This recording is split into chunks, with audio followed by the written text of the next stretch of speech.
প্রকাশের স্বাধীনতা চাই। আমরা এখানে দাঁড়িয়ে মাননীয় প্রধানমন্ত্রীর সমালোচনা করতে চাই।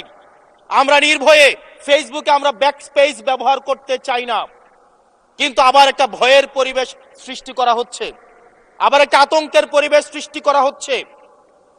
আমরা দেখলাম সিলেক্টিভ এক ধরনের বিরোধিতার পরিবেশ তৈরি করা হচ্ছে। আমাদের সমাজের যারা গ্রহণযোগ্য এক ধরনের পলিটিক্যালি এলিট শ্রেণীর নারীদেরকে নিয়ে যখন সমালোচনা করা হয়, তখন সেটাকে নারীদের বিরুদ্ধে এটাকে বিবেচনা করা হয়।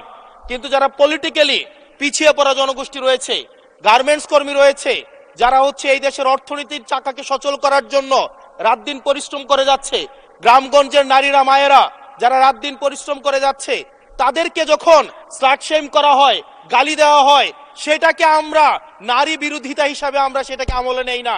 এই ধরনের সিলেক্টিভ নারী বিরোধিতা করা, এই ধরনের সিলেক্টিভ নারী সমালোচনা করার যেই ধরনের প্রবণতা রয়েছে, সেই জায়গাগুলো থেকে মাননীয় স্পিকার আমাদেরকে বেরিয়ে আসতে হবে। মাননীয় স্পিকার, আজকে ক্যাম্পাসগুলোতে আবার এক ধরনের অস্থিতিশীলতা তৈরি করা হচ্ছে। আমি ইউনিভার্সিটি থেকে 2022 সালের অক্টোবরে ইউনিভার্সিটি থেকে এসেছি। আমাদের সময় গ্যাস্ট্রোম গণরুমের কালচার ছিল। আমাদের সময় একটা শিক্ষার্থী অনেক স্বপ্ন নিয়ে বিশ্ববিদ্যালয়গুলোতে যেত। আমরা সেখানে দেখেছি ক্ষমতাসীন দল কিভাবে বিশ্ববিদ্যালয়ের শিক্ষার্থীদের তাদেরকে পুঁজি করে তাদের ক্ষমতা কাঠামোকে দীর্ঘমেয়াদী করার জন্য সেখানে বাধ্যতামূলক সেখানে রাজনীতি করাতো। আজকে সেখানে বিশ্ববিদ্যালয়গুলোতে আবার গ্যাস্ট্রোম গণরুম কালচার চালু করার প্রয়াস শুরু হয়েছে, আবার সেইখানে বাধ্যতামূলক রাজনীতির কালচার শুরু করা হচ্ছে।